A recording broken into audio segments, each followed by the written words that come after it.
ready for a physics rant related to one of Hank and John's YouTube channels? Well, I hope you are, because listen to this. You know how a spinning figure skater slows down when they extend their arms? That's conservation of angular momentum. Extending their arms moves some mass farther away from their body, which would increase their angular momentum. So their rotation speed slows down to compensate and keep their angular momentum the same. Something similar happens with the Earth and the Moon. What the frick? I understand it from a physics perspective, but the way they explained it is so confusing. This is why people hate physics. They get exposed to physics like this and they think, oh great, I can't understand it, and then they just get out and live a regular happy life. Not like me, the sad, lonely physics major. No, I'm not lonely. I love my friends. But like, what the frick? Why moving your mass outwards supposedly is supposed to quote-unquote increase your angular momentum? So like, is my angular momentum increased? Has my angular momentum increased? No, it hasn't. It's zero. It's zero, people. It's just, I don't know. It's just, even if I'm spinning, I guess when I'm spinning, my angular momentum would increase because my moment of inertia increases. That's the whole reason. Moment of inertia. Just mention it and poof, everything clicks. Moment of inertia is like mass. Much like conservation of momentum, MV is conserved. In the rotating frame, your moment of inertia times your angular velocity has to be conserved. Bam! How hard was that to explain? And how intuitive was that to translate from translating frames to rotating frames? They are the same thing. You can use the same physical intuitions on them. Oh, YouTube. I love it when people make it more complicated than it actually is, right? Quantum mechanics. Oh, an electron is spin up and spin down at the same time.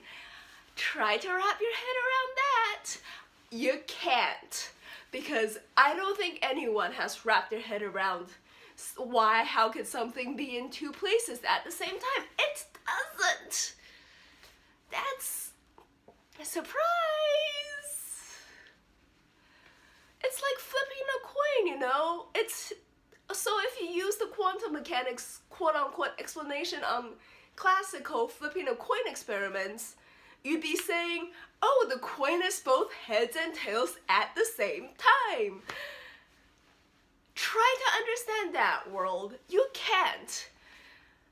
Because people just explain physics in such non-intuitive ways, making physics look like something that is only for smart people, but I could tell you that I am not smart. Okay? I know other people would disagree with me, but I chose physics because it came to me. It was the most intuitive subject for me to try to wrap my head around. It's so simple. And you know, with physics, you approach things from both the mathematical perspective and the intuition perspective, which is just so nice because in engineering, they pretty much ditch math, and in math, they pretty much ditch reality. But in physics, whichever direction you choose to come from, it works. And like the wave-particle duality too, like people treat it like, oh my god, it's both a wave and a particle. How unintuitive is that? Well, guess what? It's beautiful because you could use wave equations on the quantum mechanical system and you could use particle equations on the quantum mechanical system and they get you the same answers. And that for me is just so cool and really insane that it works that way.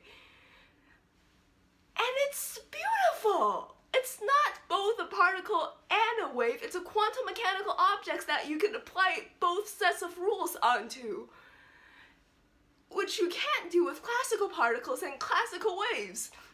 So if you ask me, the classical ones are the weird ones. Well, Okay, I'll see y'all next week. As you can see, sometimes I get out of control because I like physics so much. Oh, it's getting hot in this room. Oh, anyone else feel the heat? See y'all next week.